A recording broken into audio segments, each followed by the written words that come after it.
Hi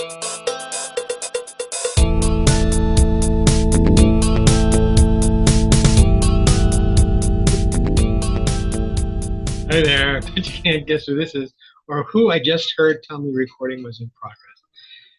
C'est vrai, c'est moi, c'est Joseph. This is Joseph Carabas once again having a lot of fun because, hey, if you're not enjoying yourself, you're doing something wrong. We're listening to Windham Hill, a sampler from 1992, which could be older than a lot of people viewing this. You know who you are. I encountered Windham Hill back in the 1980s and have been in love with them ever since through their various incarnations. Had the great good luck to see many of their performers in concert. Wow, you know, I lead a good life. I wanted to talk about attribution via action today. I actually thought I've talked about this before because I know I've written about it before. Evidently, I haven't talked about it. So I'm going to talk about it now. What is attribution by action? In today's world, we don't call it attribution, we call it tagging, tagline. Joseph said, Joseph asked, which quite honestly is boring and dull.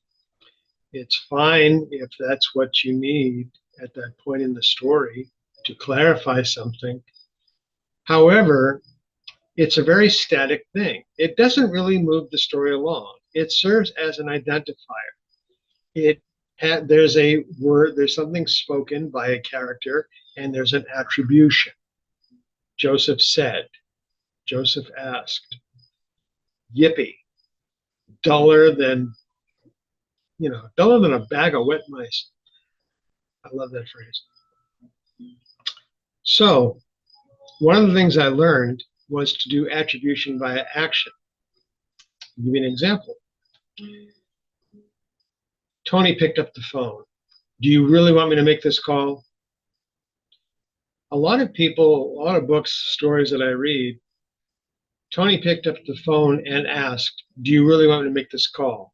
Why is "and asked" in there? Tony picked up the phone, nobody else did, and the phrase is, do you want me to make this call? Let me think, who might be saying that? So that's attribution by action. Also, aside from letting you know who's doing the talking, it also moves the story forward because now we know that Tony has picked up the phone and is ready to act upon the fact that he has a phone in his hand by what he has said to whoever else is in the scene. Do you really want me to make this call? Okay. Give me another example. Martin tapped the display. I'm not sure what we're picking up here. Okay, we know that Martin is speaking because Martin tapped the display. We know that they're looking at something, they're looking for something, because the phrase is, I'm not really sure what we're picking up here. So there's a bit of tension. There's a bit of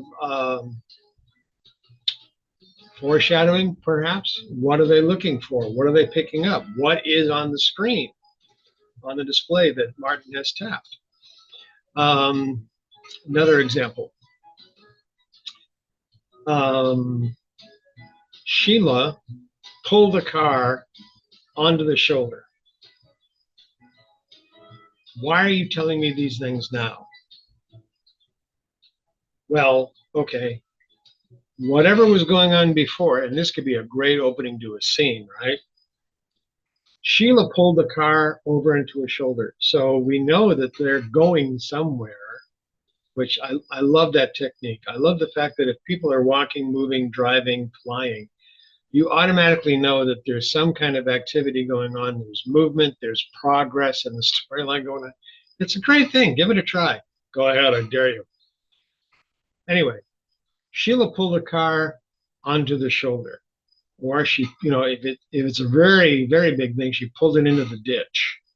Hopefully they can get back out again. Anyway, oh, I said anyway. I'm so sorry. Sheila pulled her car into a ditch. For those who haven't seen previous things, I'm really trying to use anyway less. And one of the ways I do it, excuse me, is by actually catching myself relanguaging. Don't we wish some of our politicians would any? Sorry. Sheila pulled the car under the shoulder. Why are you telling me this now? She's pulling the car off the road. She is stopping their forward movement. She is stopping the traveling. Wherever they're going, it is less important that they get there than this item be solved. So you don't have Sheila pull the car into a ditch. She asked Harry, who else is in the car? We've already established who's in the car. I didn't do it just then, but in the scene, you've already established who's in the car. For example, Sheila and Harry were driving south on Route 93 into Boston. Suddenly, she slowed the car and pulled it over into the shoulder without looking in the rearview mirror for oncoming traffic. Why are you telling this to me now? We got a lot of that stuff going on there. We know who's doing the talking. We've kept the scene moving forward. We can be possibly revealing information about what's coming down the road. Oh, no pun intended. But the fact is, when you use attribution via action, you're able to get so much more information to the reader and keep the story moving forward than just having she said, he said, they asked, they shouted.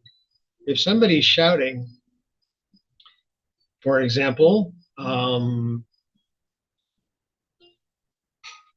Susan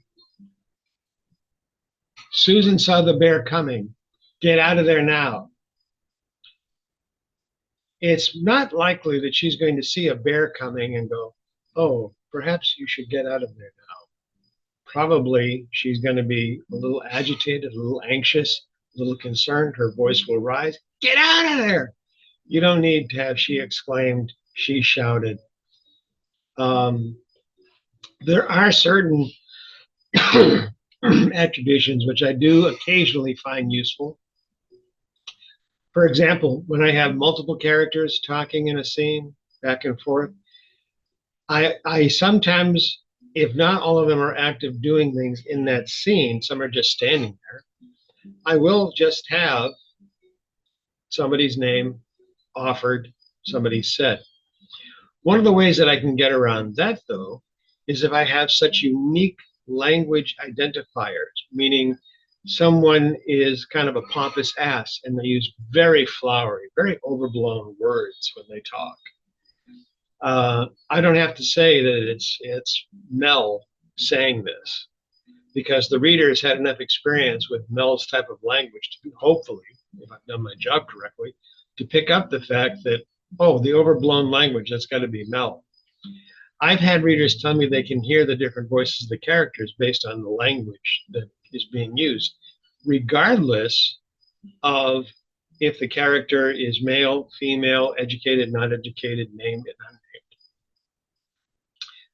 Attribution via action.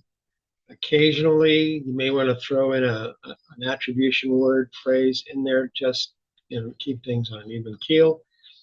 But should that happen, rely on language, rely on syntax, rely on sentence structure. Someone is not well educated, they're going to talk differently than a very well educated person. Someone who is very well educated but doesn't like to show it will not necessarily talk down to the uneducated person, but they will talk differently than if they talk to someone who is at their level of education. Now you're going to get into concepts of jargon.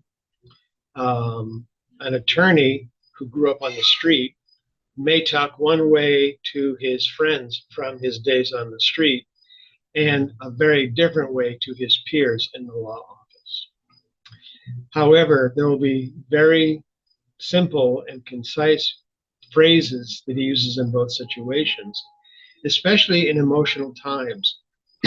Because when we are emotional, the higher brain, if you will, the logical, the forebrain kind of says, I'm taking a back seat while you get this out of your system. And we become, agitated. Susan with the bear again, hostile or frenzied or anxious. And our language no longer has that imperious sound, tone to it. It is more exacting and immediate. There you go. Give the highbrow person some lowbrow phrasing, regardless of where they're saying. Make it a tagline for them. Make it something they say often. Okay. Readers will always be able to recognize who it is. Attribution via action and a little bit more. Hope it's useful to you.